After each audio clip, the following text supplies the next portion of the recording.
할렐루야. 네. 예, 서로 바라보시면서 앞뒤로 바라보시면서 인사드리겠습니다. 잘 오셨습니다.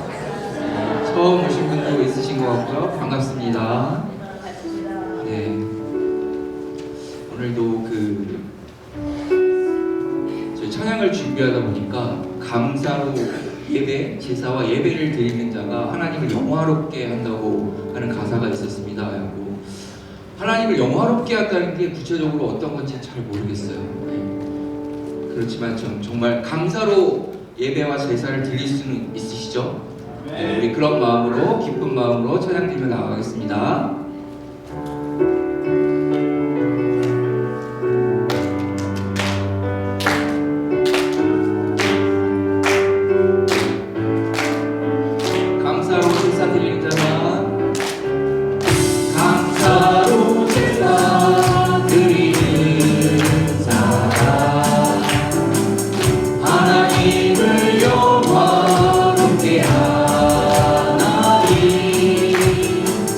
그의 일을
예수보다 더 좋은 친구 없네. 예수보다 더 좋은 친구 없네. 괴로울 때 다가와서 마음을 평화주네. 진실하신 나의 참 친구.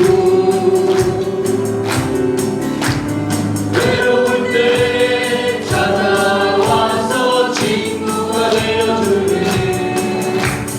사랑하는 나의 참 친구.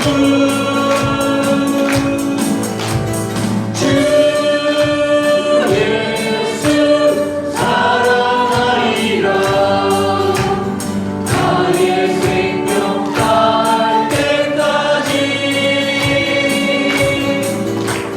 주 예수 사랑하리라. 나의 생명 다할 때까지. 이절로 찬양드리겠습니다. 예수 사랑. 예수 사랑 참 좋은 예수 사랑. 예수 사랑 참 좋은 예수 사랑. 예수 사랑. 예수 사랑 참 좋은 예수 사랑. 예수 사랑 참 좋은 예수 사랑. 세상에서 제일 가진 그로 이렇게도 예수님만 사랑하겠네. 아멘. 세상에서 제일 높은 병에 주다해도 예수님만 따라가겠네. 주 예수 사랑하리라. 나의 생명 다할 때까지. 주 예수 사랑하리라. 나의 생명 다할 때까지. 주 예수 사랑하리라. 나의 생명 다할 때까지. 주 예수 사랑하리라. 나의 생명 다할 때까지. 아멘. 하나님께 감사의 박수 올려드리겠습니다.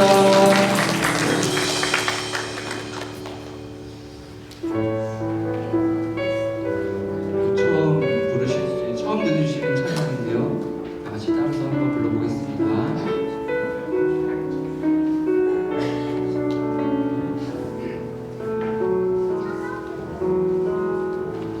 아무런 자격도 없는 나를 위해 아무런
위해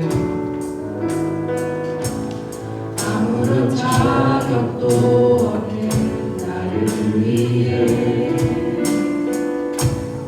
아무런 소망도 없는 나를 위해 사랑한다 사랑한다 사랑한다 말하시네 이 낮은 나를 위해 이제 나는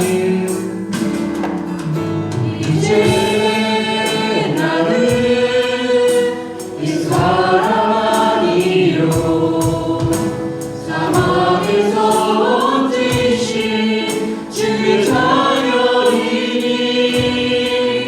그 한없는 주의 사랑 안에 기쁨으로 걸어가겠네 이제 나는 이 사람 아니요 사막에서 얹으신 주의 자녀이니 그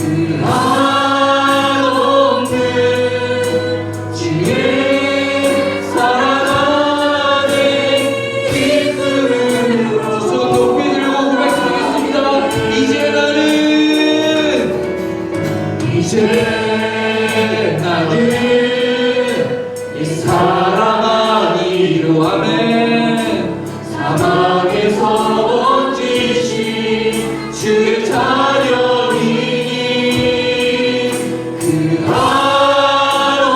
한없는 주의 사랑 안에 기쁨으로 걸어가겠네 나의 사랑 나의 어렵은 자요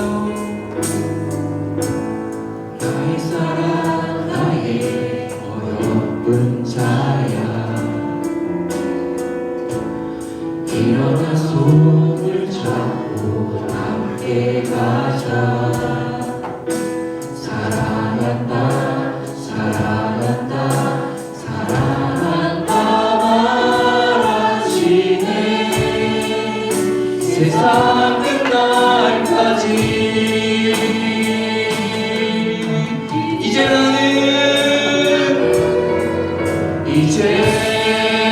나는 이 사람 아니요 사망에서 얹으신 주의 자녀이니 그 한없는 주의 사랑 안에 기쁨으로 우리는 더 이상 옛사람이 아닙니다.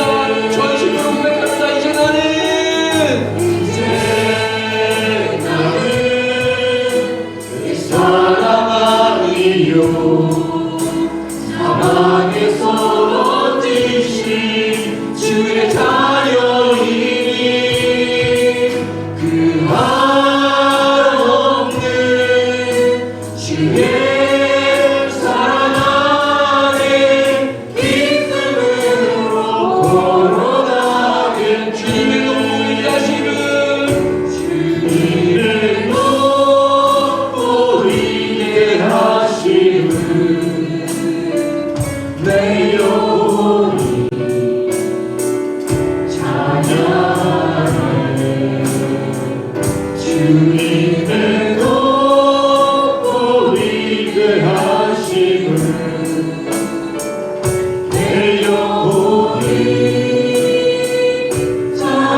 하심을 내 영혼이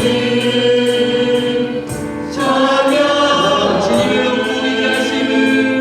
주님의 높고 위대하심을 주님의 높고 위대하심을 손 높이 들고 내 영혼이 찬양합니다. 내 영혼이 찬양하네. 주님의 높고 위대하심을 내 영혼이 찬양하네. 마지막으로 한번 더 고백하겠습니다. 주님의 높고 위대하심을 내 영혼이 찬양하네. 주님의 높고 위대하심을 내 영혼이 찬양하네. 아멘. 오늘도 우리의 찬양과 예배를 기쁘게 받아 주시옵소서. 오늘의 예배와 말씀 전하신 목사님을 위해 조용한 기도로 나아가겠습니다.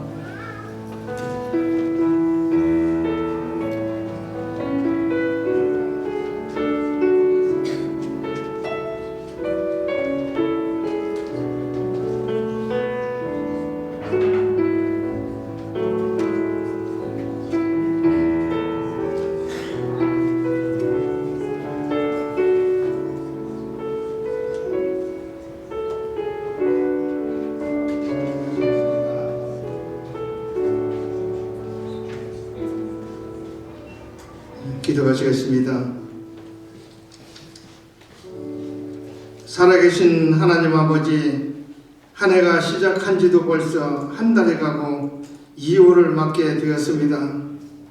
2월 한 달도 하늘의 지혜와 능력으로 이겨내게 하옵소서. 우리가 믿음으로 걸어가다 힘든 순간에도 우리의 목자 되신 예수님만 바라보고 기도함으로 나아가게 하옵소서.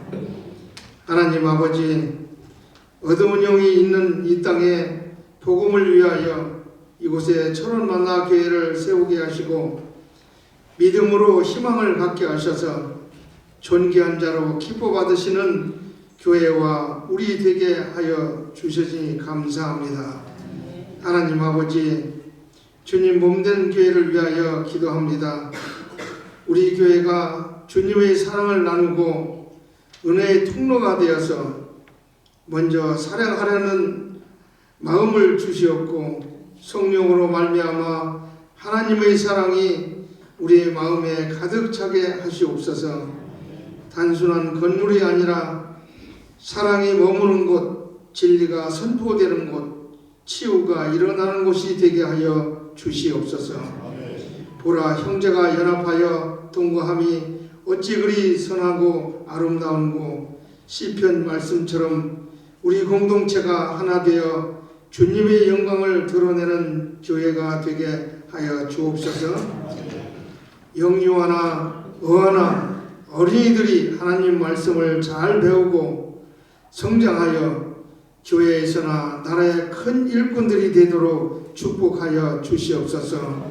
또한 가르치는 선생님들에게도 동일한 은혜와 축복이 함께 하시길 간절히 기도합니다. 하나님 아버지, 나라와 민족을 위하여 기도합니다. 하나님 앞에 금식하였던 느헤미야의 마음을 우리에게도 부어 주옵소서. 우리 모두가 이 땅을 위하여 주님의 도구로 쓰임받게 하시옵소서. 대통령과 의정자들을 위하여 기도하는 우리가 되게 하시옵시며 이 땅에 다시 한번 부흥의 불길이 치솟게 하여 주시옵소서.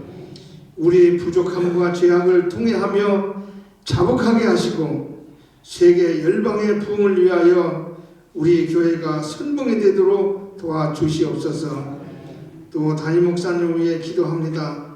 목사님에게 성령 충만하게 하셔서 담대히 하나님 말씀을 선포하게 하시옵소서.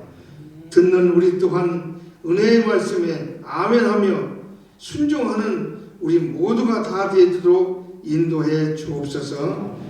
모든 말씀 예수 그리스도 이름으로 기도합니다. 아멘.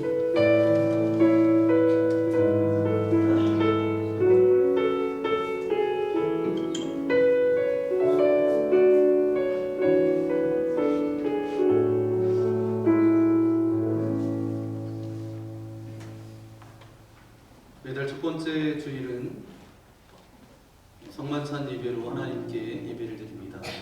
이 시간 성만찬으로 여러분을 초청합니다. 예수 그리스도를 구주로 믿고 그의 뜻에 따라 새로운 삶을 살고자 결단하는 여러분들을 이 거룩한 은혜의 자리에 초대합니다. 이전에 죄된 것을 다 떨쳐버리고 겸손한 마음으로 우리 성찬에 참여해 주시기 바랍니다.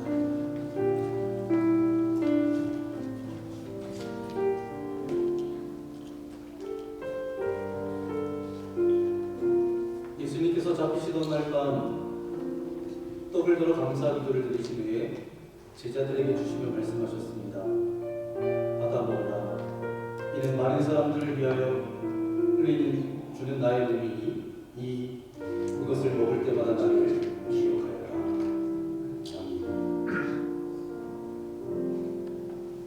식구의 잔을 드시고 감사 기도를 드리신 후에 제자들에게 부르시며 말씀하셨습니다. 받아 마셔라. 이는 많은 사람들의 죄를 위하여 흘리는 새 언약의 피 이것을 마실 때마다 나를 기념하여라. 성령님의 기도를 드리겠습니다. 거룩하신 아버지 하나님 감사합니다. 2월의 첫날 첫 번째 주일 예배로 저희들을 이곳에 불러주시고 주님을 예배하며 주님의 이름을 높여드릴 수 있도록 인도하신 아버지 하나님 감사합니다. 오늘 이 예배를 통해서 주님이 내 안에 내가 주님 안에 거하는 놀라운 은혜가 우리 가운데 있게 하여 주시고 이 예배를 통해서 우리의 교만함과 우리의 아집과 우리의 아버지 하나님 고정관념들이 주님의 말씀 앞에 부서지게 하시고 깨어지게 하셔서 하나님의 온전하신 뜻이 우리의 삶을 통해서 이루어질 수 있도록 아버지 하나님 함께하여 주옵소서. 아버지 하나님 우리가 주님께서 걸어가신 그 십자가의 길을 걸어가기를 소망합니다. 한 사람도 아버지 하나님 그 제자의 길에서 떠나지 않도록 인도하여 주시고 날마다 주님께서 기뻐하시는 아름다운 믿음의 길을 걸어갈 수 있도록 은혜 베풀어 주옵소서. 함께 하실 것을 믿고 감사를 드리고며 우리를 죄 악에서 구원하여 주신 우리 주 예수님의 이름으로 간절히 기도하옵나이다. 아멘. 우리가 이 떡에 참여할 때에 예수 그리스도의 몸을 감사하게 됩니다. 우리가 이 잔에 참여할 때에 예수 그리스도의 보혈에 감사하게 됩니다.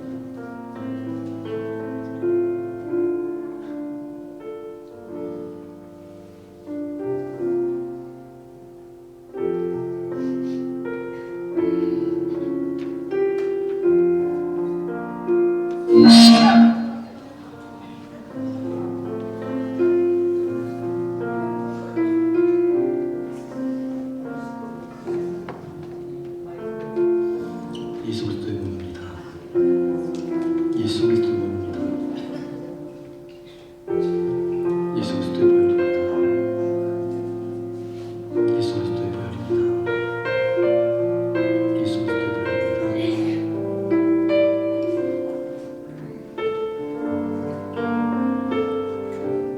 여러분 오른쪽으로 나오셔서 우리 세 분 장로님께 떡과 포도주를 받으시고 여러분의 자리로 가져가셔서 끝날 때까지 그렇게 경건한 마음으로 이렇게 참여해 주시면 감사하겠습니다. 네, 이쪽으로 오셔서 가지고 여러분의 자리에 가셔서 이렇게 참여하시면 되겠습니다.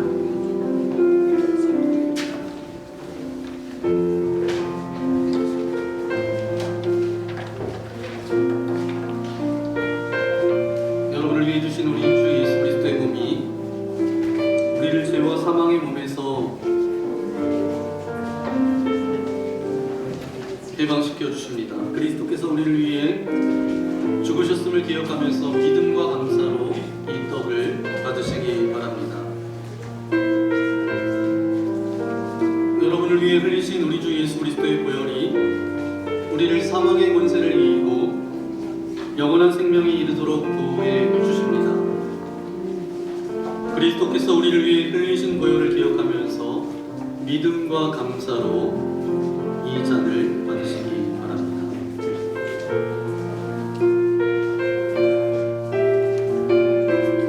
만일 우리가 죄가 없다고 말하면 스스로 속이고 또 진리가 우리 속에 있지 아니할 것이요 만일 우리가 우리 죄를 자백하면 그는 믿으시고 의로우사 우리 죄를 사하시며 우리를 모든 불의에서 깨끗하게 하실 것이요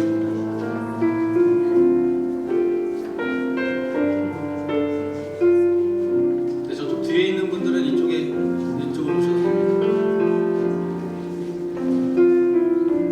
회장님 거기 계시고요.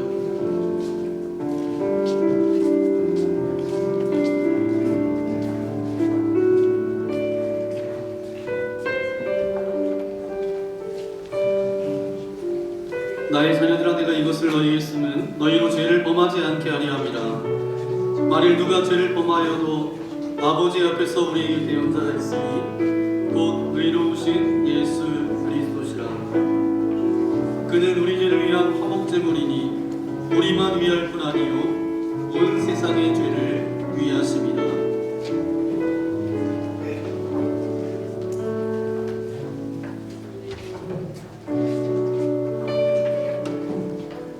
수고하고 무거운 짐진 자들아 다 내게로 오라.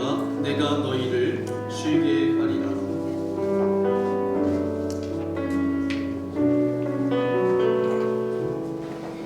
미쁘다 모든 사람이 받을 만한 이 말이요 그리스도 예수께서 죄인을 구원하시려고 세상에 임하셨다 하였도다. 하나님이 세상을 이처럼 사랑하사 독생자를 주셨으니 이는 그를 믿는 자마다 멸망하지 않고 영생을 얻게 하려 하심이라.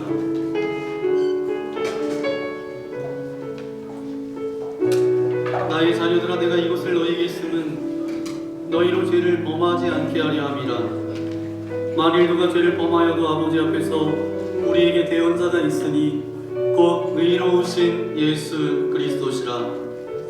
그는 우리 죄를 위한 화목제물이니 우리만 위할 뿐 아니요 온 세상의 죄를 위하심이라. 아멘. 성만 찬양의 감사 기도를 하나님께 올려드리겠습니다. 은혜와 사랑에 충만하신 하나님, 주님의 은혜로 우리를 구원하시고 생명의 양식을 주시니 감사합니다. 우리를 위하여 온몸을 내어주신 십자가의 사랑과 희생의 신비를 기억하면서 우리 자신을 혼신의 제물로 하나님께 드립니다. 성만찬에 참여한 우리가 그리스도와 하나 되게 하시고 서로 하나 되게 하시며 온 교회가 하나 되게 하여 주옵소서. 세상을 향하여 나아가야 할 우리가 성령의 능력 안에서 전심으로 하나님과 이웃을 사랑하며 그리스도의 빛과 소금이 되게 하사 주님이 오시는 날 하나님 나라의 유업을 함께 누리게 하옵소서. 우리에게 영생의 양식을 주시는 우리 주 예수 그리스도의 이름으로 기도합니다. 아멘. 우리 전우자기 축구라고 인사해 볼까요? 사랑합니다. 축복합니다. 잘 오셨습니다.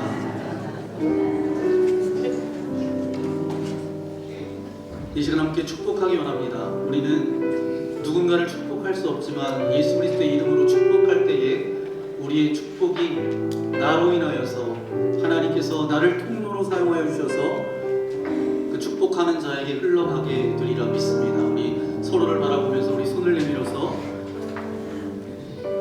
나이 차이도 뭐 있는 분도 있고 나이 많으신 분도 있고 어린 분들도 있는데 너라고 부를 수 있는 기회를 드릴 테니까 너라고 부르면서 축복했으면 좋겠습니다. 주님 너를 항상 그 너라고 부르는 거는 주님께서 불러주시는 거예요. 여러분을 그렇게 우리 축복했으면 좋겠습니다.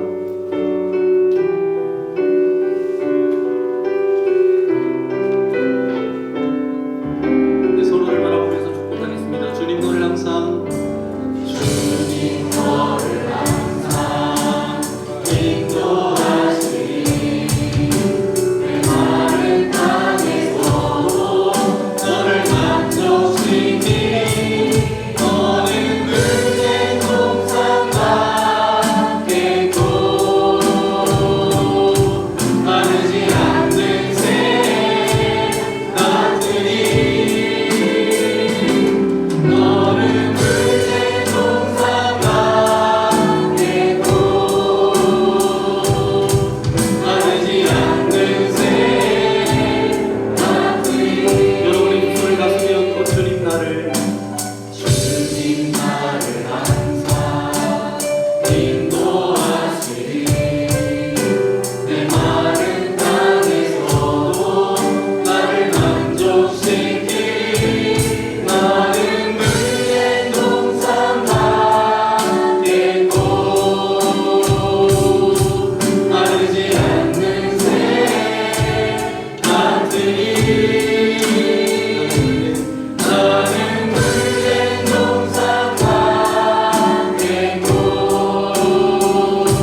하나님의 말씀은 사도행전 10장 9절에서 23절 말씀입니다. 이튿날 그들이 길을 가다가 그 성에 가까이 갔을 그때 베드로가 기도하려고 지붕에 올라가니 그 시각은 제6시였더라. 그가 시장하여 먹고자 하매 사람들이 준비할 때에 황홀한 중에 하늘이 열리며 한 그릇이 내려오는 것을 보니 큰 보자기 같고 내 귀를 메어 땅에 들이웠더라. 그 안에는 땅에 있는 각종 4발 가진 짐승과 기는 것과 공중에 나는 것들이 있더라.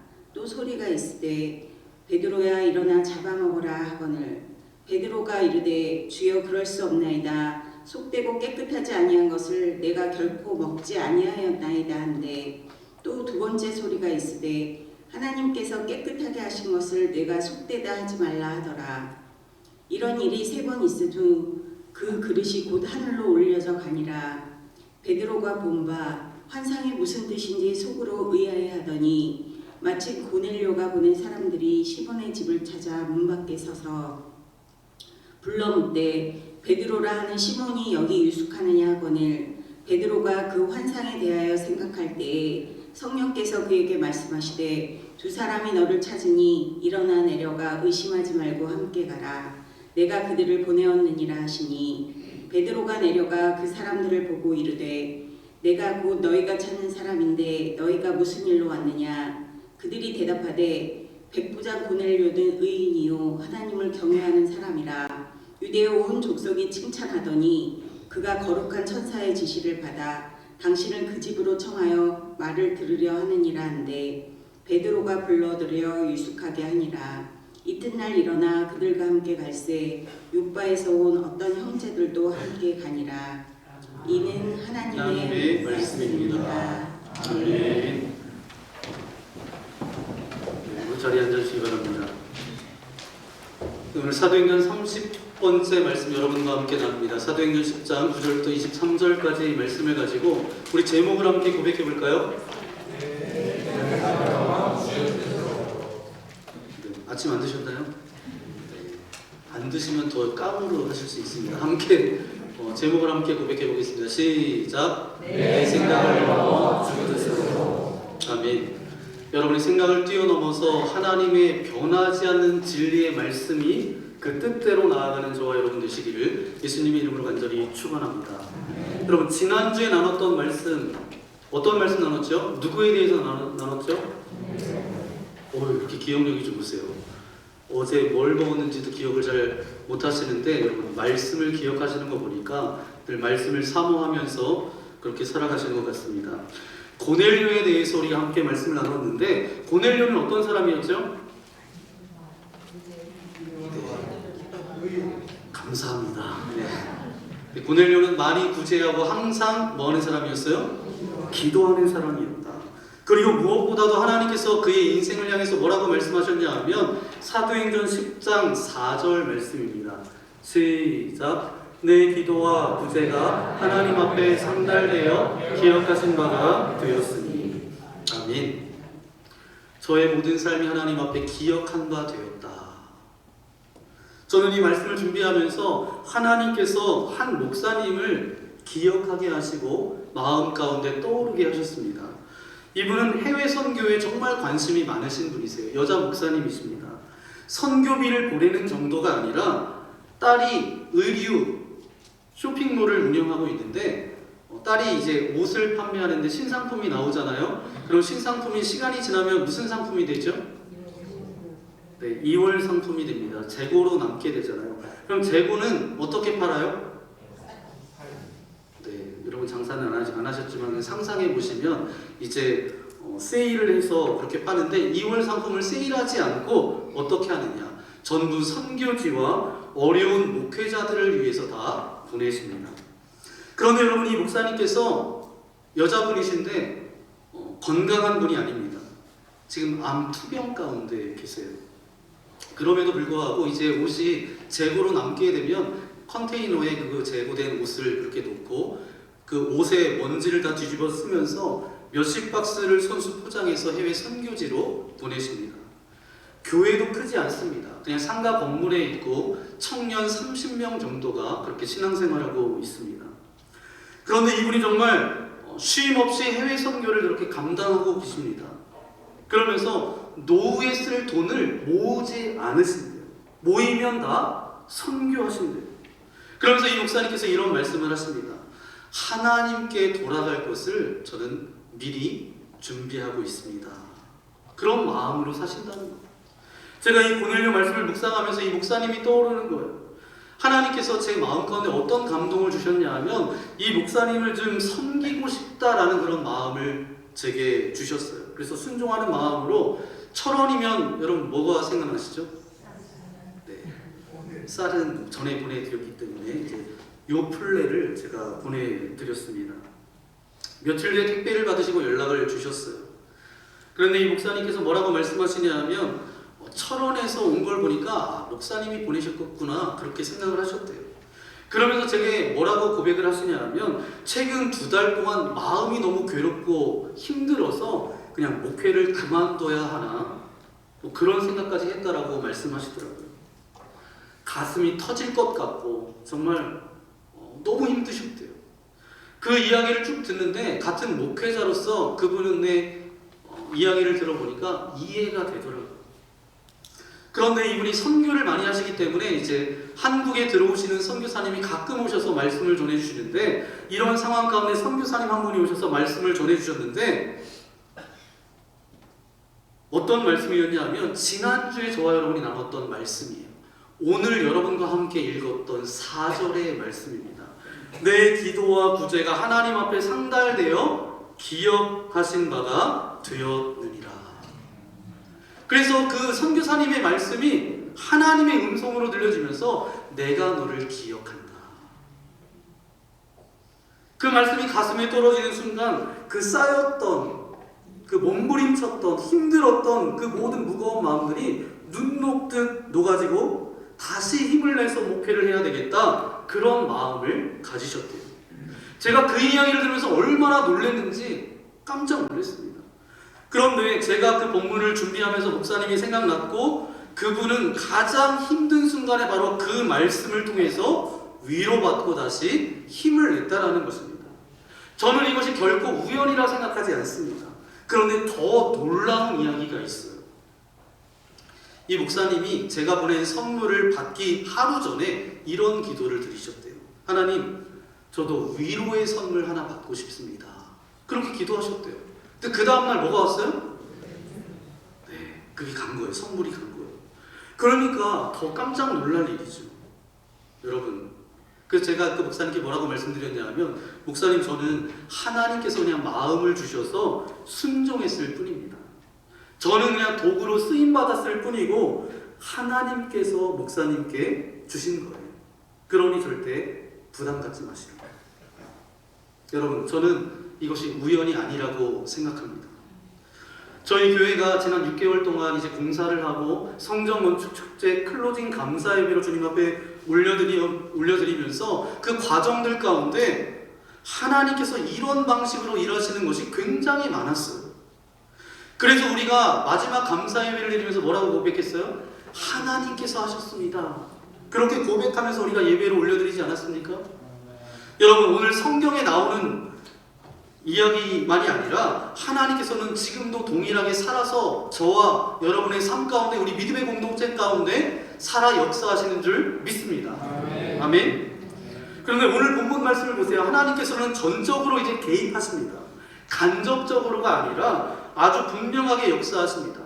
고넬료에게는 환상 가운데 말씀을 주셨고 베드로에게는 기도하는 중에 특별한 환상을 통하여서 성령께서 직접 역사하십니다. 이렇게 하나님께서는 한계와 장벽을 단번에 돌파하세요. 그 과정에서 이제 보니까 하나님께서는 전격적으로 그렇게 역사하시는데 그 과정 가운데 누구를 사용하세요? 누구를 사용하세요? 사람을 사용하십니다. 하나님은 고넬료를 사용하셨고 하나님은 베드로를 사용하셨어요. 하나님께서는 지금도 기도하는 사람을 통해서 순종하는 사람을 통해서 자신의 뜻을 이루어 가십니다. 여러분, 오늘 사도행전 10장 말씀은 베드로의 회심 이야기예요. 사도행전 9장 말씀은 사울의 회심 이야기입니다. 여러분, 사울의 회심 이야기는 너무 잘 알고 있습니다. 그런데 사울의 회심 이야기와 베드로의 회심 이야기는 완전히 달라요. 사울의 회심의 이야기는 어떤 이야기죠? 이제 사울이 예수 믿는 사람들을 잡아 죽이기 위해서, 박해하기 위해서 쫓아갑니다. 가다가 다메섹에 이르러 누구의 음성을 듣게 돼요? 부활하신 주님의 음성을 듣게 돼요. 그래서 주님을 만나고 꼬꾸라집니다. 그래서 그의 인생이 완전히 달라지는데, 예수 믿는 사람들을 박해했던 그가 복음을 전하는 자로 회심하고 그렇게 살아갑니다. 그런데 보세요. 그러면 이제 사울의 회심은 우리가 이렇게 알고 있습니다. 그러면 베드로의 회심은 뭐죠? 베드로는 이미 믿는 사람이었습니다. 이미 예수님을 따르던 제자였어요. 이미 성령을 경험했던 성령의 사도입니다. 그런데 베드로에게 문제가 있었어요. 아주 견고하고 단단한 생각이 있었습니다. 그 생각 때문에 주님께 온전히 순종하지를 못했어요. 그래서 하나님께서 오늘 무엇을 하시느냐 하면, 베드로의 삶이 아니라 베드로의 생각을 깨뜨리세요. 베드로가 붙잡고 있었던 기준과 고정관념을 내려놓으라고 하십니다. 그리고 그 생각이 내려놓아진 후에 주님께서는 베드로를 전격적으로, 본격적으로 사용하십니다. 여러분, 우리는 이 사도행전 9장의 역사를 참 사모합니다. 저는 기도가 되는 것이 무엇이냐면, 우리 교회 공동체 가운데 믿지 않는 자가 예수 그리스도를 믿고 변화되는 역사가 사도행전 9장처럼 있기를 소망합니다. 그런데 그것만으로 충분하지 않더라고요. 사도행전 10장 말씀에 보면 뭐가 나와요? 이미 믿는 자로 그 자리에 나와 있지만, 믿기는 믿지만 내 생각, 내 경험, 내 계산, 내 자아가 너무 강해서 분명히 믿고 있기는 믿고 있어요. 그런데 하나님의 뜻이 이루어지는데 오히려 방해가 되는 경우도 있습니다. 그렇다면 우리 공동체에는 사도행전 10장의 역사도 필요합니다. 믿는 자의 생각이 깨뜨려지고 바뀌어지는 역사, 믿는 자의 기준이 내려놓아지는 역사, 이 역사가 우리 공동체 여러분들 가운데 있기를 예수님의 이름으로 간절히 축원합니다. 여러분, 베드로를 잘 보세요. 베드로는 지금 기도하고 있습니다. 기도하는 중에 뭘 봤어요? 환상을 보게 됩니다. 어떤 환상이죠? 하늘에서 뭐가 나와요? 보자기 같은 것이 내려오는데, 율법에 따르면 레위기 11장 말씀에 보니까 먹지 말라고 했던 것들이 거기에 가득 담겨서 내려옵니다. 그때 놀라운 음성이 들립니다. 13절 말씀인데요. 베드로야 일어나 잡아먹어라 하거늘. 잡아먹으라는 거, 일어나서 잡아먹어라. 그런데 베드로의 반응은 어때요? 14절 말씀입니다. 14절, 주여 그럴 수 없나이다. 속되고 깨끗하지 아니한 것을 내가 결코 먹지 아니하였나이다 한데, 여기까지는 제가 이해가 되더라고요. 베드로가 평생 율법을 지키며 살아왔던 유대인이었어요. 그것이 그의 신앙의 어떤 정체성이었기 때문입니다. 그런데 진짜 문제는 그 다음입니다. 15절에 두 번째 소리가 들립니다. 함께 읽어볼까요? 하나님께서 깨끗하게 하신 것을 내가 속되다 하지 말라 하더라. 새로운 하나님의 뜻입니다. 이제는 괜찮다, 내가 깨끗하게 했다, 먹어라. 분명히 하나님께서 말씀하십니다. 그런데 베드로는 어떻게 할까요? 어떻게 하죠? 그럼에도 불구하고 베드로는 거부합니다. 16절 말씀해 보니까 이 일을 몇 번이나 거부해요? 3번이나 반복합니다. 먹어라, 못 먹겠습니다. 아니, 깨끗하게 했으니까 먹어라, 그래도 못 먹겠습니다. 이 장면을 조금 깊게 생각해 보면 이것은 단순한 음식의 이야기가 아니에요. 이방인 고넬료에게 가서 복음을 전하라고 하는 하나님의 명령입니다. 가라, 못 갑니다. 괜찮다, 이방인도 다 구원받을 나의 백성이다, 괜찮다, 그래도 저는 못 갑니다. 바로 이 장면이에요. 그래서 하나님께서는 그냥 베드로를 가만히 내버려 두실 수가 없었어요. 베드로를 바꾸지 않고서는 안 되셨어요. 여러분, 베드로는 기본적으로 참 좋은 사람입니다. 얼마나 귀한 사람이냐면 예수님의 제자들 중에 어떤 제자였어요? 수제자였습니다. 수제자. 주님이 부르실 때에 배와 그물을 버려두고 예수님을 쫓아갑니다. 그리고 주님과 함께 다니면서 가장 가까이에서 훈련받았던 사람이 누구예요? 베드로. 예수님을 모른다라고 3번이나 부인했던 그런 연약함이 있었지만 주님을 사랑하기에 말고의 귀를 베어버릴 만큼 불같은 열정과 용기도 있었던 사람입니다. 성령 받고 난 뒤에는 어땠어요?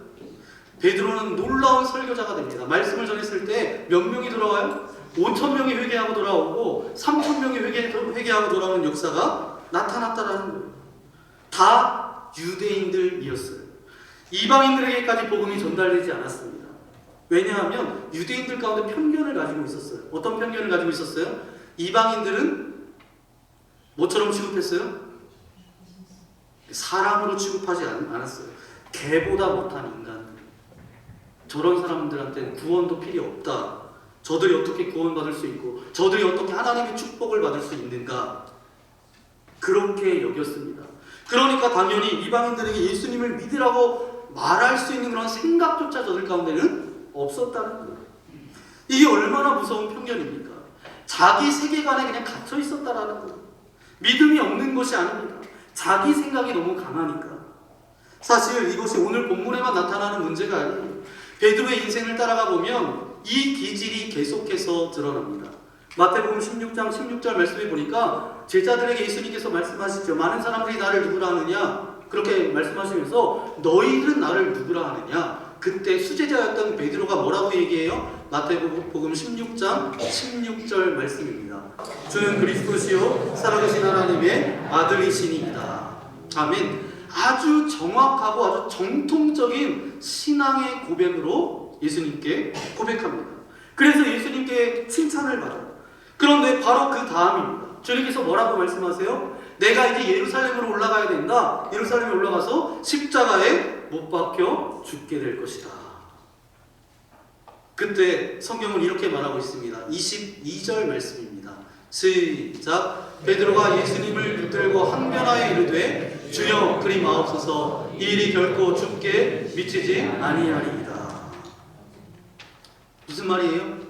제 생각에는 결코 그런 일은 없을 것입니다. 그럴 수 없습니다. 그런 얘기예요.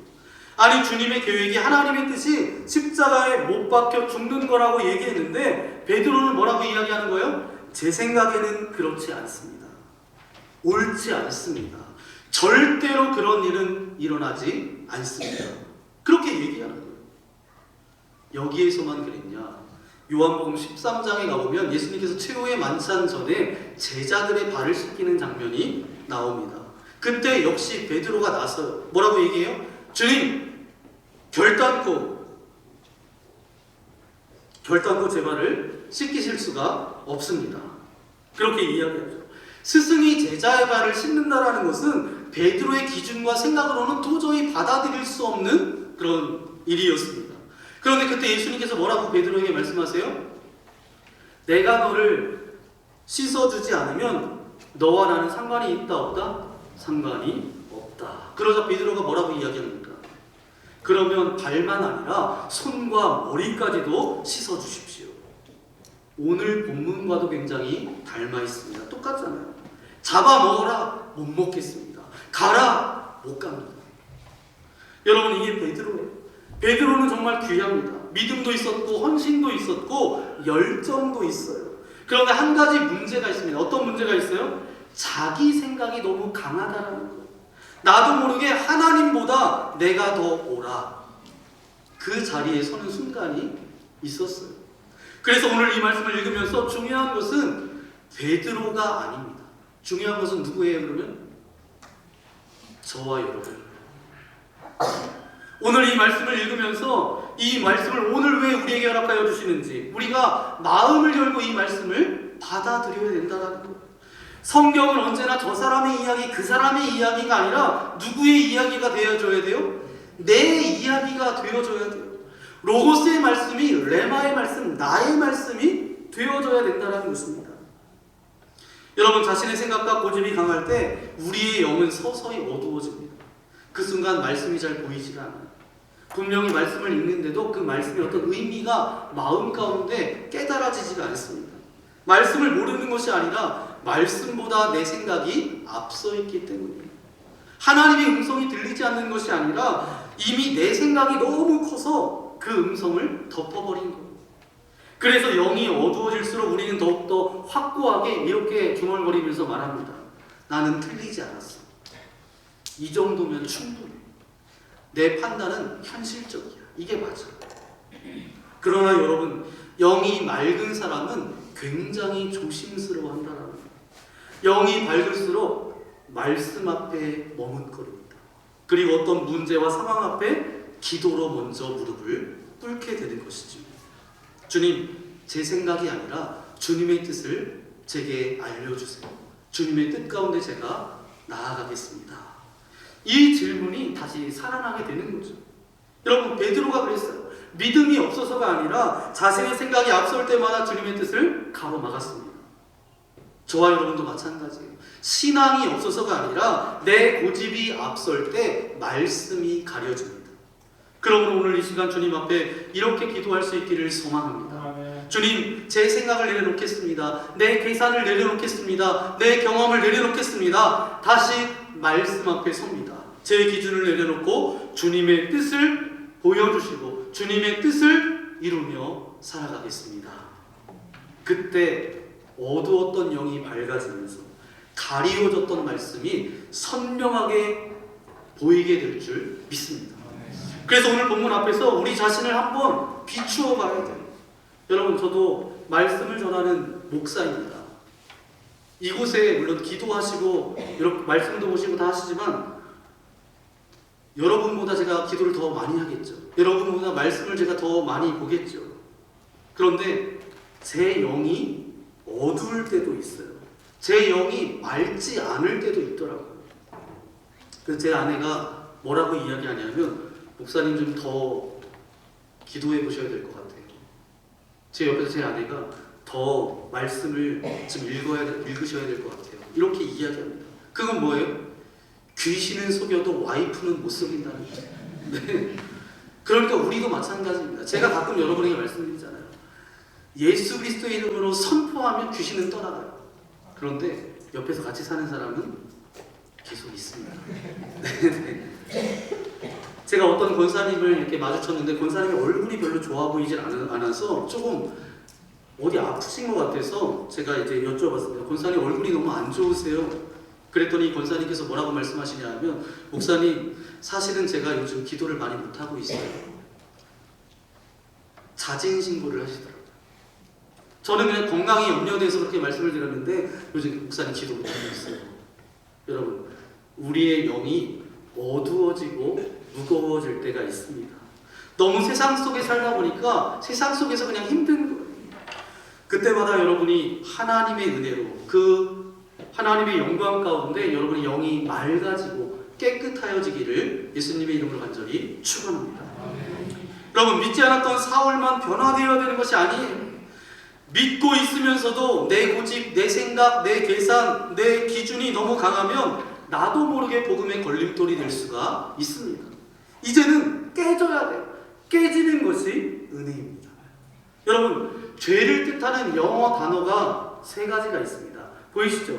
sin, crime, guilty, 이 3가지가 있어요. 그런데 공통적으로 들어가는 단어가 있는데 어떤 단어가 있어요? 네, 색깔이 다른 게 있죠. I는 뭐죠? 네, 나예요. 이게 단순한 우연처럼 그렇게 있지만 묵상해보면 참 의미심장합니다. 죄의 중심에는 언제나 나, 하나님보다 앞서는 나, 말씀보다 중요한 나, 공동체보다 먼저 생각하는 나가 자리하고 있어요. 이 모든 것의 핵심에 내가 있습니다. 내 생각, 이것이 깨지는 게 바로 뭐예요? 그게 은혜예요. 여러분, 은혜 받았다는 것이 뭐죠? 우리는 종종 이렇게 이야기합니다. 이제 말씀 끝나고 나가서 이제 우리 성도들하고 이렇게 인사를 합니다. 그러면 목사님 은혜 받았습니다. 이렇게 말씀하죠. 그 얘기는 뭐예요? 목사님 말씀하셨던 것이 제가 동의가 되고 너무 이제 끄덕끄덕해서 정말 말씀이 맞습니다. 그것도 은혜. 그러나 더 깊은 은혜는 이것입니다. 내 생각과 다른 하나님의 말씀이 선포될 때, 내 생각과 말씀이 충돌될 때, 그럼에도 불구하고 그 말씀에 아멘하고 내 생각이 바뀌는 것, 그게 진짜 은혜입니다. 여러분, 신앙생활은 절대로 간단하지 않아요. 말씀을 읽다 보면 내가 원치 않는 하나님의 명령, 내가 동의할 수 없는 하나님의 명령으로 이 성경에 그냥 가득해요. 내가 원치 않는 삶을 요구하시는 하나님을 만납니다. 내가 동의하고 내가 마음에 드는 말씀보다 그렇지 않은 말씀이 여기 훨씬 더 많아요. 그러나 여러분, 신앙생활은 뭐예요?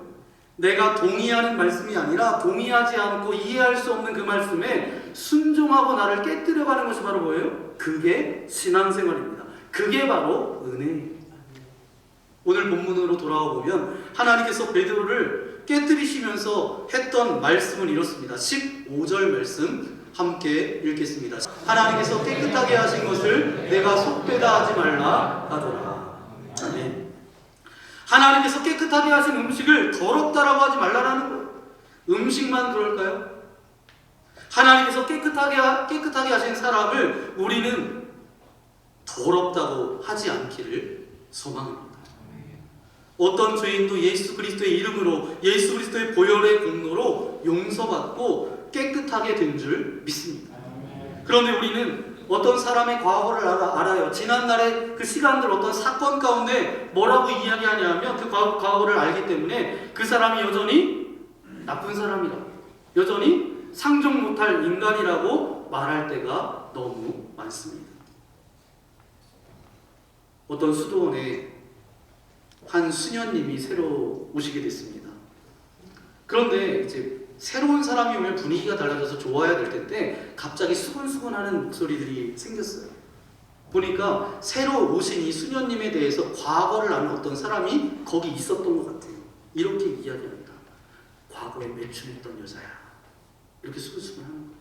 그러니까 매춘을 하다가 이제 수녀님이 되신 거죠.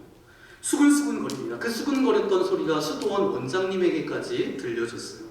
수도원 원장님이 어느 날 모든 수녀님들을 모아 나왔습니다. 그러면서 이제 천으로 된 주머니를 하나씩 다 나눠주면서 여기에 작은 돌멩이를 채워와라. 그리고 다 보냅니다. 그리고 새로 들어온 이 수녀님에게는 이제 큰 돌 하나를 가지고 오십시오. 시간이 지났습니다. 다들 뿔뿔이 흩어져서 그 천 주머니에 돌멩이 20개에서 30개를 그렇게 가지고 온 거예요. 그래서 이제 수도원 원장님이 잘했다. 이제는 너희들이 가져왔던 그 돌을 제자리에 갖다 놓아라. 이렇게 이야기하는 거예요. 큰 돌을 가지고 왔더니 처음 들어왔더니 수녀님은 그냥 그 마당에서 하나 이제 큰 돌을 가지고 왔어요. 그러니까 거기 갖다 놨는데 나머지 수녀님들은 어리둥절하는 거예요. 어디다 갖다 놔야 될지를 모르는 거예요. 수도원 원장님이 말씀을 하십니다. 여러분과 나는 큰 죄를 짓지 않았습니다. 살인하지 않았습니다. 그러나 우리가 기억하지 못하는 작은 죄들을 무지하게 많이 지었습니다. 하나님 앞에는 큰 죄도 작은 죄도 없습니다. 내가 기억하지도 못하는 모든 죄들을 용서받았듯이 손가락질 받는 큰 죄도 하나님께서는 용서하신 줄 믿으시기 바랍니다. 여러분, 하나님께서 깨끗하게 하신 사람을 우리가 감히 더럽다라고, 안 좋은 사람이라고 그렇게 하지 않기를 소망합니다. 본문으로 돌아와 보면 오늘 본문에 참 도전이 되는 것은 이제 백부장 고넬료에 대한 하인들의 고백이에요. 22절 말씀을 볼까요? 하인들이 자기 주인 백부장 고넬료에 대해서 이렇게 말하고 있습니다. 그들이 대답하되 백부장 고넬료는 의인이요 하나님을 경외하는 사람이라 유대 온 족속이 칭찬하더니. 아멘. 여러분 잘 들으세요. 백부장 고넬료가 보낸 하인들이에요. 이 하인들이 자기 주인을 어떻게 말하고 있어요? 의인입니다. 우리 주인은 하나님을 경외하는 분입니다. 모든 사람에게 칭찬받는 분이세요. 지금 고넬료가 옆에 있어요, 없어요? 없어요. 여러분, 나를 아는 사람들이 내가 없는 곳에서 나를 어떤 사람으로 설명할까요? 굉장히 중요한 거예요. 나와 멀리 있는 사람, 나를 잘 모르는 사람들은 나에 대해서 잘 모르니까 이렇게 저렇게 아무렇게나 얘기할 수 있어요. 그렇죠? 그런데 나를 가장 잘 아는 사람들이 나에 대해서 어떻게 이야기할까요? 이거는 너무너무 중요합니다. 그래서 우리는 한 번쯤 우리 스스로에게 물어봐야 돼요. 나를 아는 사람들이 나에 대해서 뭐라고 평가할까? 여러분, 고넬료는 신앙생활 잘하는 사람이었습니다. 여기서 교회 생활이 아니라 신앙생활이에요. 교회 안에서만 믿음 좋은 사람이 아니라 집에서도 일터에서도 학교에서도 똑같은 그리스도인으로 살았다라는 것. 그게 바로 신앙생활이죠. 그래서 신앙생활은 주일에만 잘하는 것이 아니라 뭐예요? 월요일부터 토요일까지의 전체적인 삶이에요. 고넬료가 그랬습니다. 그의 신앙은 교회 안에만 있지 않고 집과 일터와 사람들 사이에 그대로 드러났다는 것. 그래서 그는 사실상 선교사였어요. 성도가 성도답게 사는 것보다 더 강력한 선교는 없습니다. 성도가 성도답게 살아가는 것보다 더 강력한 전도는 없어요. 여러분, 여러분의 자녀들을 위해서 우리 엄마 아빠가 신앙생활 하는 거 보니까 정말 하나님은 살아계세요. 이런 말 듣기를 소망합니다. 내 남편은 진짜 그리스도인입니다. 내 아내는 정말 진실된 그리스도인입니다. 이런 고백이 여러분들 가운데 들려지기를 소망합니다. 오늘 마지막으로 오늘 고넬료가 베드로를 청한 목적이 뭐죠? 22절 후반부에 베드로를 청했던 이유가 나오고 있는데 함께 읽어보겠습니다. 그가 거룩한 천사의 지시를 받아 당신을 그 집으로 청하여 말을 들으려 하느니라 한대. 아멘. 여기서 중요한 표현은 무엇입니까? 베드로로부터 하나님의 말씀을 듣고 싶다라는 겁니다. 이 대목이 참 중요합니다. 고넬료는 이미 천사를 만났어요. 너의 기도와 구제가 하나님 앞에 상달되었다라는 말을 직접 들었어요. 우리가 그렇게 갈망하는 영적 체험, 어떤 영적 기적, 그것을 경험한 사람이에요. 그런데 그 신비한 체험을 했던 이 고넬료가 그 다음에 무엇을 합니까? 무엇을 원합니까? 또 다른 체험이 아니었어요. 뭐예요? 또 다른 기적이 아니었어요. 뭐죠? 하나님의 종으로부터 하나님의 말씀을 듣는 것이었습니다. 여러분, 이것이 건강한 신앙인의 모습이에요. 어떤 신비 체험보다 어떤 기적보다 더 중요한 것은 말씀을 듣고자 하는 갈망입니다. 오늘 여러분 이 자리에 나왔는데 왜 나오셨어요? 그런 마음으로 나오셨잖아요. 하나님, 오늘 제게 말씀해 주옵소서. 말씀에 대한 갈망, 듣고자 하는 마음이 여러분들 마음 가운데 회복되어지기를 소망합니다. 여러분, 사도행전을 잘 보시면 동일한 패턴이 반복되어집니다. 9장에서도 그랬고 10장에서도 똑같아요. 사울이 회심할 때를 보십시오. 부활하신 주님이 직접 사울에게 나타나셨어요. 그런데 말씀은 누구에게 들으라고요? 누구에게 들으라고요? 아나니아에게 가서 말씀을 들어라. 그렇게 말씀하십니다. 오늘 말씀을 보면 마찬가지입니다. 천사가 나타났어요. 그 말씀을 이제 누구에게 들으라고 합니까? 누구에게? 베드로에게 들으라고 합니다. 여러분, 이게 하나님께서 일하시는 방법이에요. 이게 하나님의 질서입니다. 하나님은 하나님의 종들을 세우시고 하나님의 종에게 말씀하시고 그 종을 통해서 하나님의 뜻을 알려주십니다. 고넬료는 어떤 사람이었어요? 세상적으로 보면 그래도 지위가 있었어요. 왜요? 밑에 100명을 거느리고 있었던 백부장이었습니다. 그러나 베드로는 어떤 사람이었어요? 세상의 지위로 보면 아무것도 없는 사람이었습니다. 그럼에도 불구하고 고넬료가 베드로에게 듣는 것이 하나님의 뜻이었어요. 그래서 우리에게 필요한 것은 뭐냐 하면 하나님의 질서에 대한 존중입니다. 여러분, 신앙생활의 핵심은 바로 뭐예요? 듣는 것입니다. 우리가 예배의 자리에 나온 이유도 마찬가지예요. 목사님이 말씀을 잘 전하시나 판단하러 나온 게 아니라 말씀을 들으려고 이곳에 오셨잖아요. 사무엘처럼 이런 고백이 있기를 소망합니다. 말씀하옵소서, 주의 종이 듣겠습니다. 말씀하옵소서, 주의 아들 된, 딸 된 제가 듣겠습니다. 이런 겸손한 태도가 저와 여러분들 가운데 있기를 소망합니다. 오늘 몇 가지를 여러분에게 말씀드렸습니다. 제일 중요한 것은 뭐예요? 베드로가 깨어져야만 했습니다. 베드로의 생각이 꺾여져야만 했어요. 우리도 깨어지고 꺾여지는 은혜가 있기를 소망합니다. 내 생각이 깨져야 돼요. 내 생각이 꺾어져야 돼요. 그것이 은혜입니다. 듣는 은혜가 있기를 원합니다.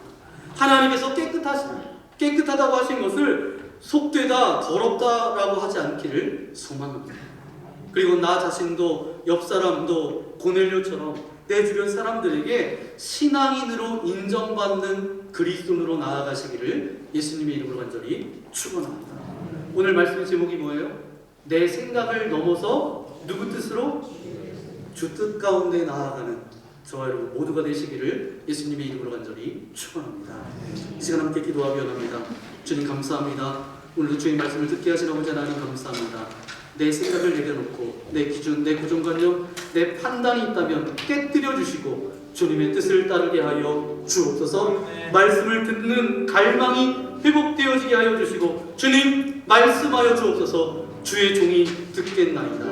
하나님께서 깨끗하셨다고 하신 것을 판단하지 않게 하여 주시고 내 과거와 기준과 편견으로 그 말씀을 재단하지 않게 하여 주시고 예수 그리스도의 보혈로 깨끗하게 하신 그 사람들을 존귀하게 여길 수 있도록 우리와 함께하여 주옵소서. 또한 삶으로 복음을 증거하는 전도자가 되게 하시고 선교하는 아버지 그런 통로로 우리를 아름답게 사용해달라고 오늘 말씀을 생각하시면서 우리 주여 한 몸으로 함께 기도하겠습니다.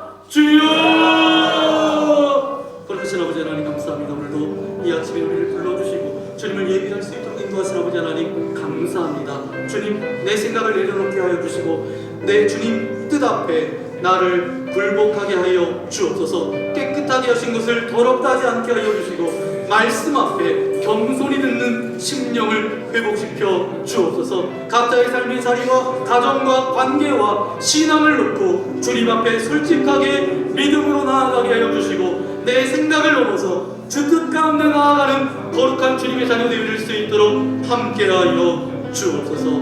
이 모든 말씀 우리 구주 예수님의 이름으로 간절히 기도하옵나이다. 아멘.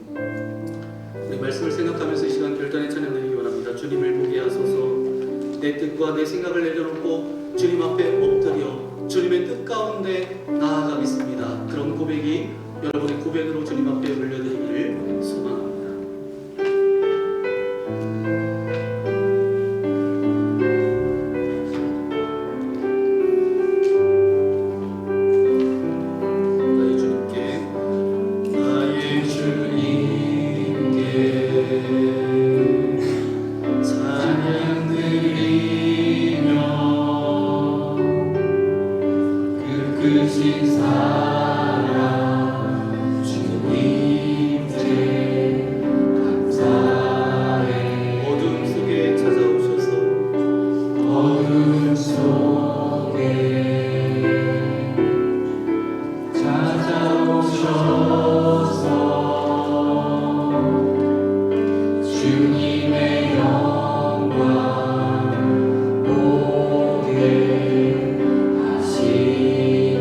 의심하는 나를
여전히 내 생각, 내 기준을 붙들고 살아왔음을 고백합니다.